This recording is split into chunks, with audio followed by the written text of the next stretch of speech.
مشاهدينا الكرام، السلام عليكم ورحمة الله تعالى وبركاته. خلال يوم الغد بحول الله مصلحة الأرصاد الجوية ترتقب سحب عابرة على كل المناطق الشمالية مع ضباب محلي خلال الصباح الباكر نحو المرتفعات، احتمال لأمطار ضعيفة ومحلية بالمرتفعات الوسطى والشرقية، أمطار محلية أيضا بالسواحل الغربية خلال الصبيحة. للإشارة الرياح ستكون قوية على كافة المناطق الساحلية. جنوبا الأجواء ستبقى مستقرة مشمسة إلى مغاشاة جزئيا بالجنوب الغربي لغاية شمال الصحراء. درجة واحدة ستسجل خلال ليلة اليوم بكل من قسنطينة وباتنا، 8 إلى 9 درجات بسواحل الوسطى والشرقية، ترتفع بسواحل الغربية لتقارب 13 بوهران، لن تتعدى 4 درجات فقط بالبيض، 7 درجات بسعيدة وتيزي وزو.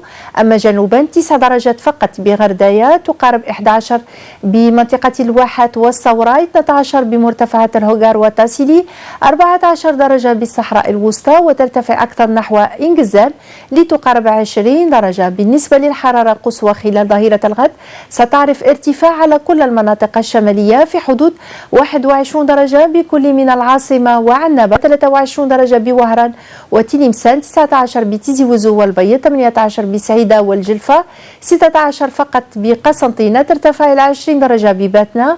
جنوبا 24 درجة منتظرة ببسكرة، بالمغير، بالواد، حتى بورقلة، 27 درجة بغرداية الأغوات وبشار، 29 درجة بتمن راس، 30 درجة بإليزي، 34 درجة منتظرة بأضرار وتيميمون، وترتفع أكثر نحو أقصى الجنوب خاصة بإنجزام تصل لغاية 38 درجة. بالنسبة للبحر خلال يوم الغد بإذن الله سيكون قليل الاضطراب بسواحل الشرقية والغربية، مضطرب إلى كثير الاضطراب بسواحل الوسطى. الرياح تكون من ضعيفة إلى معتدلة، لكن ستكون قوية نسبيا بسواحل الوسطى لتقارب 60 كم في الساعة، وتأتينا من غربية تماما إلى جنوبية غربية على كل السواحل. بالنسبة للقارة الأوروبية ثلوج مرتقبة بشمال القارة بكل من كييف 6 درجات مع تساقط للثلوج، نفس الأجواء ببرلين مع 4 درجات، نفس الأجواء أيضا بلندن، الحرارة ترتفع بدرجة واحدة، أجواء غائمة بباريس مع 9 درجات، غائمة أيضا بإسطنبول مع 15 درجة، وسحب عابرة من روما إلى غاية لشبونة مع الحرارة تتراوح ما بين 15 إلى 17 درجة مئوية.